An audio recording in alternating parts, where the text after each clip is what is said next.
बढ़ते हैं next topic की तरफ। अगला टॉपिक है हमारा AWS identity and access management, जिसको हम कहते हैं IAM। तो इसकी बारे में अगर जो किसी को कुछ पता है तो पहले अपने दिमाग में थोड़ा सा सोचिए 1-2 मिनट। नहीं पता है तो मैं बता देता हूँ। ये कुछ इस प्रकार है कि अगर जो आपको AWS में सबको परमिशंस देनी है, आपके पास 5 जने हैं और पांचों को आपको अलग अलग परमिशन ग्रांट करनी है, जिस वजह से वो जो है एक दूसरे की परमिशंस को ना देख पाएँ, तो यू कैन ग्रांट देम। आप इसमें बना सकते हो कि किसको एडमिन वाली परमिशन देनी है, किसको डेवलपर वाली परमिशंस देनी है। तो आप इसमें परमिशन असाइन कर सकते हो यूज़र्स को और जो आपके टीम्स के मेंबर हैं। क्योंकि कई बार ऐसा होता है कि डाटा बहुत आपका सिक्योर होता है और आपको एक लेवल तक ही क्रेडेंशियल को आपको दिखाना होता है कि हाँ, ये वाला डाटा इस लेयर तक इन एम्प्लॉयज़ के पास। एक हायरार्की में आप समझ सकते हैं कि बॉस के पास जो है सारा डाटा रहना चाहिए, उसके बाद मैनेजर के बाद उससे थोड़ा कम रहना चाहिए, उसके बाद डेवलपर्स के पास खाली अपना डाटाबेस ही रहना चाहिए, सारा डाटा नहीं होना चाहिए उनके पास। ठीक है ना? तो इसी प्रकार है कुछ आइडेंटिटी एंड एक्सेस मैनेजमेंट। तो AWS identity and access management is a service that helps you securely manage access to AWS resources. It allows you to control who is authenticated, signed in, or authorized has permissions to use resource in your AWS account. तो जैसा कि इसमें लिखा है कि securely manage करता है, access करता है AWS रिसोर्सेज को, ऑथेंटिकेट करता है, ऑथराइज करता है पर्सन्स को जिसको आप AWS अकाउंट्स में अपने भेज रहे हैं, मतलब अपना एक्सेस दे रहे हैं। उसके बाद आप बढ़ते हैं नेक्स्ट उसकी तरफ। की फीचर्स क्या हैं AWS IAM के? तो की फीचर्स हैं इसके: centralise control of permissions, granular permissions, IAM users, groups, roles और पॉलिसीज़। तो सेंट्रलाइज कंट्रोल ऑफ परमिशंस तो है ये, क्योंकि एक ही बंदा है ये वाला और ये सबको परमिशंस असाइन कर रहा है कि भाई तेरे पे ये परमिशंस है, तेरे पे ये परमिशंस है। ठीक है ना? उसके बाद एक आप वो बंदा क्या क्या बांट रहा है यूज़र्स को, सबसे पहले क्या बांट रहा है यूज़र्स को, ग्रुप में बांट रहा है। फिर उन ग्रुप्स के रोल्स बता रहा है। उसके बाद उनकी पॉलिसीज़ डिफाइन कर रहा है। पॉलिसीज़ आप ये मान सकते हो रूल्स।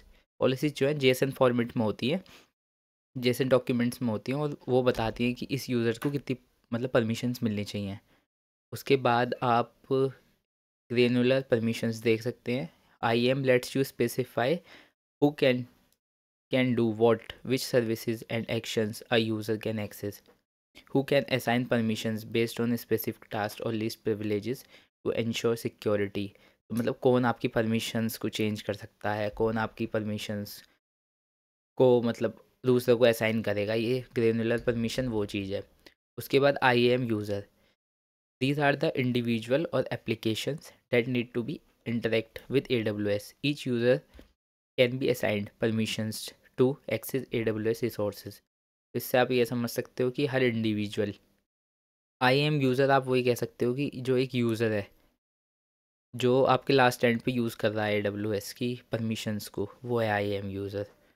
जैसे कि मैं एक कंपनी में काम करता हूँ तो मैं हूँ उसका IAM यूज़र जो उन चीज़ों को यूज़ कर रहा है इस टाइम पे। अब उसके बाद ग्रुप्स, अगर जो बहुत सारे बंद IAM यूज़र्स हैं और उन सबको हम एक कैटेगरी में डाल देते हैं कि ये सब डेवलपर हैं, तो ये किस में आ जाएंगे, सब ये आ जाएंगे ग्रुप में। तो ये हो गए IAM ग्रुप्स। उसके बाद you can group users and assign policies to the group. आप यूज़र्स को ग्रुप में डाल सकते हो और उनको पॉलिसीज़ असाइन करवा सकते हो। उसके बाद IAM रोल्स, रोल्स कैसे आ जाते हैं? Roles are the way to grant permissions to AWS services.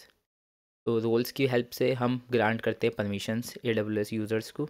जैसे किसी को EC2 चाहिए, उसके साथ में उसको क्या चाहिए, S3 बकेट भी चाहिए। तो इस IAM रोल्स इसी तरीके से डिफाइन होते हैं कि उनको दोनों चीज़ मिले। Roles are typically use to for allowing one AWS service to access another.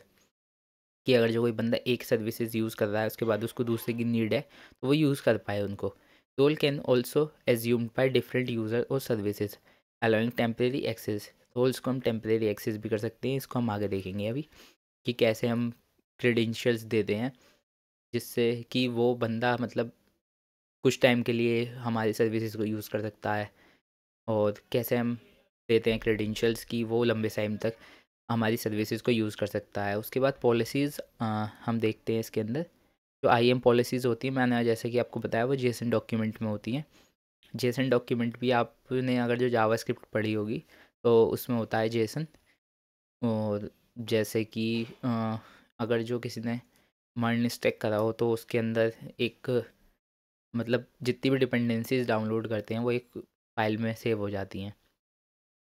जब हम उन डिपेंडेंसीज को डाउनलोड करते हैं तो वो उसी फाइल में आती हैं। ऐसी जेसन फॉर्मेट है। आपको जो भी परमिशंस देनी है एडब्ल्यूएस को, वो जेसन फॉर्मेट में सेव होती हैं। तो इस बात को याद रखना कि पॉलिसीज़ किस में होती हैं, जेसन फॉर्मेट में होती हैं। ये पूछा जाता है क्वेश्चन। उसके बाद हम मूव करते हैं मल्टी फैक्टर ऑथेंटिकेशन में। ये मोस्ट इम्पॉर्टेंट है कि जैसे कि आपने देखा होगा, आपका गूगल अकाउंट कोई एक्सेस करना चाह रहा है, तो आपके गूगल अकाउंट में सबसे पहले जो है ना, आपने आईडी पासवर्ड डाल दिया अपना। उसके बाद उसमें लगा होता है मल्टी फैक्टर ऑथेंटिकेशन। अगर जो किसी और ने आपको एक्सेस करा है तो एक नंबर आएगा, एक कोड आएगा, एक नंबर का आपके फ़ोन पे शो करेगा, और उसको वही कोड डालना पड़ेगा वहाँ पे भी। अगर जो वो कोड सेम हुआ तो ही वो खुलेगा आपका गूगल अकाउंट। तो ये जिसको कहते हैं मल्टी फैक्टर ऑथेंटिकेशन। एक एक्स्ट्रा लेयर लग जाती है सिक्योरिटी की यूज़र के लिए, ठीक है ना। उसके बाद I AM access keys. Access keys क्या होती हैं? एक्सेस कीज़ प्रोग्रामेटिक, या मतलब जैसे आपको एक्सेस करना है C L I S D के। सी एल आई मतलब कमांड प्रॉम्प्ट, जब आप एक्सेस करते हो या उनका मतलब एप्लीकेशन यूज़ करते हो ए डब्ल्यू एस का, तो एक एक्सेस की असाइन करी जाती है हर यूज़र को, जिसमें उसकी सारी परमिशंस होती हैं कि मतलब क्या किस रो क्या रोल है उसका, क्या चीज़ है, कितने टाइम तक उसे ये AWS एक्सेस करना है। तो ये सब चीज़ें एक्सेस की से डिफ़ाइन करी जाती है। मतलब कुल मिला के उसकी एक आईडी है, एक यूनिक आईडी है, ठीक है ना। उसके बाद टेम्परेरी सिक्योरिटी क्रेडेंशियल्स भी होते हैं, जैसे कि मैंने आपको बताया था पहले कि हमें जैसे किसी को छोटे टाइम पीरियड के लिए कुछ चीज़ असाइन करनी है, लंबे टाइम पीरियड तक के लिए वो हमारे AWS यूज़ ना करे, तो हम उसको उसमें असाइन कर सकते हैं एक टेम्परेरी सिक्योरिटी क्रेडेंशियल। उसके बाद जैसा कि मैंने आपको बताया था कि आई एम यूज़र है, जैसे ये एडमिन है, ये बहुत सारी परमिशंस दे रहा है कि ये इसकी आशीष है, आशीष एक यूज़र बनेगा। ये है, ये एक एडमिन बनेगा। ये डेवलपर्स हैं, डेवलपर्स भी बहुत सारे हैं, डेवलपर्स का पूरा ग्रुप है ये क्या है, पूरा एक ग्रुप है डेवलपर्स का। ये भी क्या है, डेवऑप्स का ग्रुप है। इसके बाद ये यहाँ पे रोल्स हैं माई ऐप के। ऐसे करके ही हम परमिशंस अपनी बांट सकते हैं AWS में। के बाद आप जेसन का एक बार फॉर्मेट देख लीजिए, जैसे कि मैंने बताया था कि जावास्क्रिप्ट की तरह ही होता है। जैसे वहाँ पे फाइल्स होती हैं तो वर्जन, उसके वर्जन आ रहा है, स्टेटमेंट ये आ रही है।